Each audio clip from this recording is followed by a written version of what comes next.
everybody.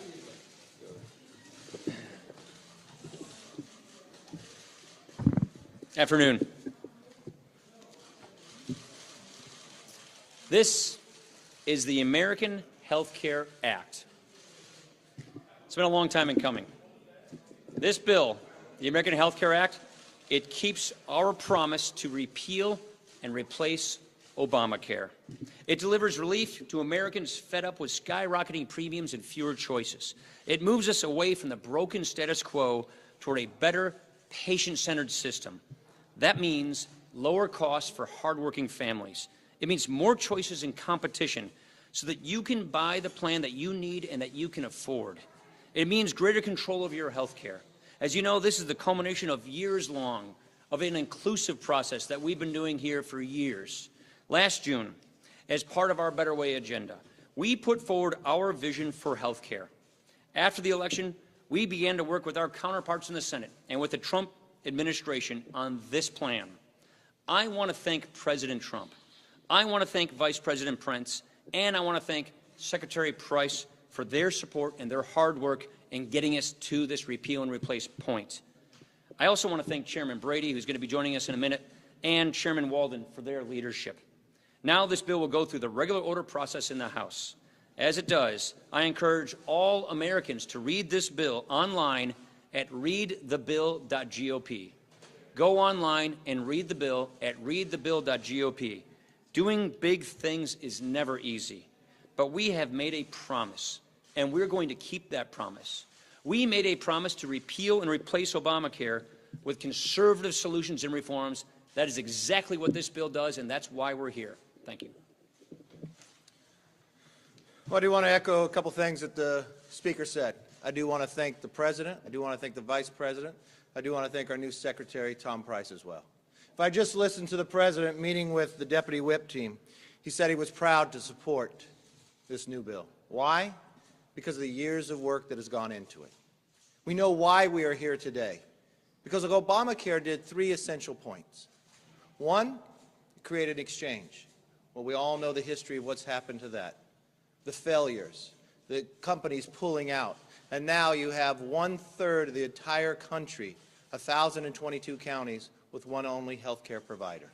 They created 23 co-ops, provided more than $2 billion. 18 of those co-ops have collapsed. It expanded Medicaid. Well, we know it can't sustain itself, so we have to put Medicaid on being able to sustain itself, and that's why I want to thank Chairman Greg Walden for the work that they're going through as well. And third, it made government control health care, the regulations that it imposed upon everybody else. Well, today is a new day, and we stand proud with our President that he supports this bill to move forward, to keep the promise that we made that we would repeal Obamacare and replace it, to put the power back with the individuals. Well, good afternoon. I want to thank my colleagues for their work on this, especially the President, the Vice President, Secretary Price, Mr. Brady, and the members of our Energy and Commerce Committee, especially our subcommittee chairman, Dr. Burgess, who have put in incredible amounts of time and work. As you know, this bill went public last night about this time. It's available online for everyone to see, and this is the conservative alternative to Obamacare. This is how we're going to reform health care in America and give choice back to people, rescue the failing individual market. We're proud of this piece of legislation. We look forward to marking it up tomorrow.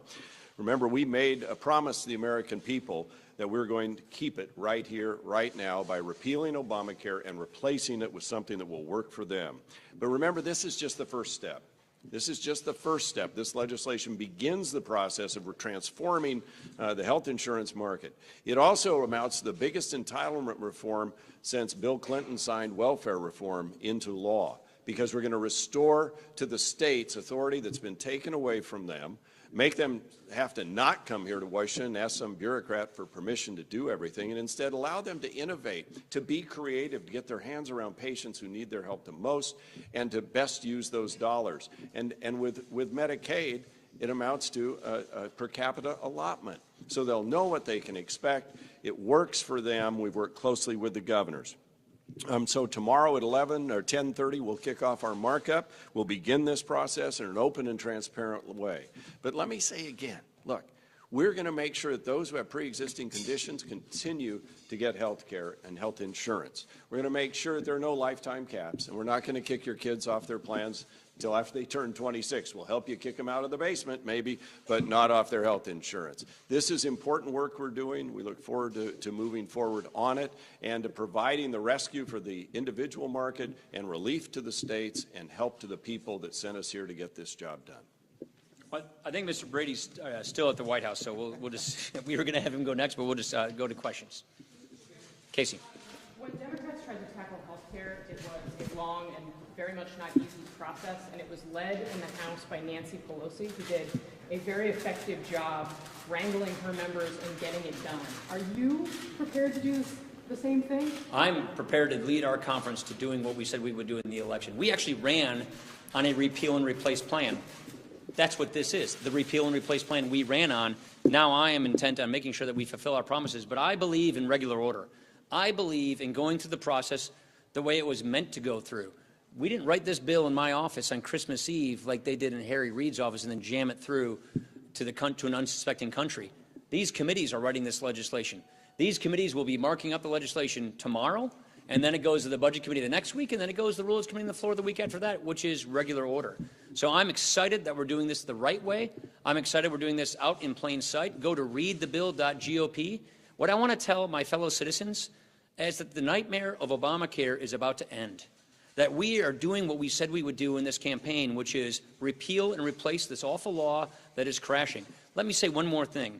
Let's not forget, Obamacare is collapsing. Obamacare isn't staying. If we did nothing, the law would collapse and leave everybody without affordable health care. We are doing an act of mercy by repealing this law and replacing it with patient-centered health care reforms that we as conservatives have been arguing for and fighting for years. Chad. Some conservative groups, obviously some members of the Freedom Caucus, are skeptical about this. A lot of this bill is steeped in your Better Way agenda, though.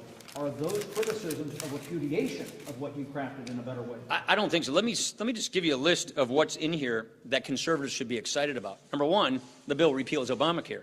Number two, it repeals the Obamacare taxes, which is a massive tax relief for families for the cost of health care.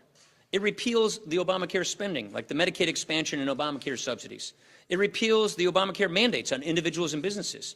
It ends funding for Planned Parenthood and sends that money to community health centers. It has a Medicaid per capita block grant. That's the biggest entitlement reform anybody has seen here for decades.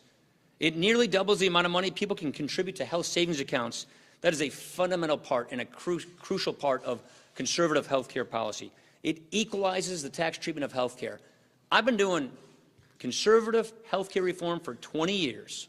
For 20 years, we as conservatives have been arguing for equalizing the tax treatment of health care for all Americans so we can have a vibrant individual market so we have choice and competition.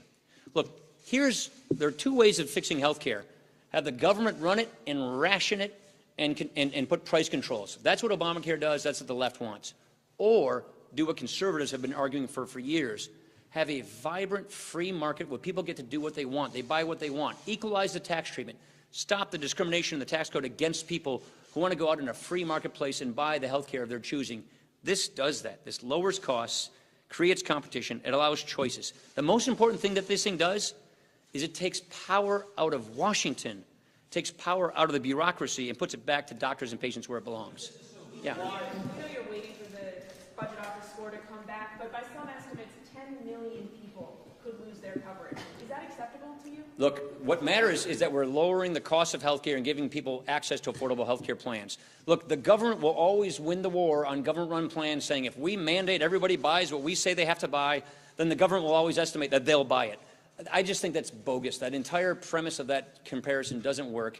The fact is, we're not going to have the government tell you what you must do, tell you what you must buy. We're going to allow the market to do that. We're going to let people decide what they want to do with their lives, and we want to lower costs by having more competition and equalizing the tax treatment of health care, having health savings accounts. That gives people the freedom to buy the plan they want and can we will have 218 votes. This is the beginning of the legislative process. We've got a few weeks. We'll have 218 when this thing comes to the floor. I can guarantee you that. Mr. Speaker. Yeah. What do you say to folks who say they look at at this bill and they say, this is just a big, fat tax break for the rich. Read the bill. Go to readthebill.gop.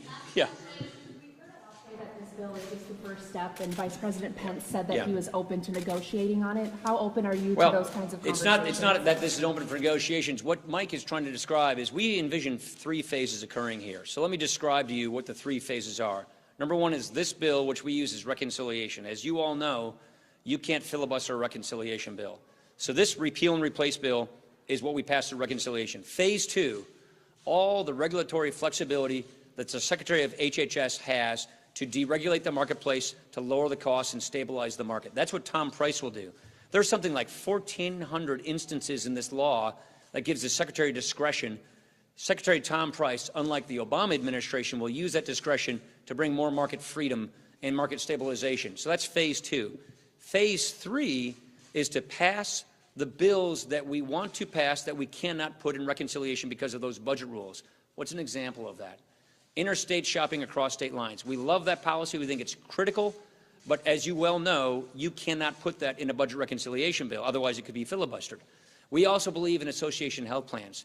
Let people through their trade associations, farmers through the American Farm Bureau plan, restaurateurs through the National Restaurant Association plan, small businesses through the NFIB plan, bulk buy their health insurance in nationwide buying pools. We very much believe in that policy, but we know the rules don't allow us to put that in reconciliation. Medical liability reform. The practice of defensive medicine is cranking up healthcare costs, practicing defensive medicine, which makes healthcare ultimately more expensive for everybody. But we know we can't put that in reconciliation. Those phase 3 bills we're going to move also at the same time, and we're going to push those to the finish line. But those will ultimately take 60 votes in the Senate. So phase 1 is this repeal and replace bill. Phase 2, Tom Price deregulates the market and brings certainty so that we can have more choices and more plans and get the states back in the game of being able to regulate health care. Phase 3, pass those reforms that we believe in, that we think will make it even better, but we know we can't put in reconciliation because of the 60-vote threshold. Thank you very much, everybody. Appreciate it.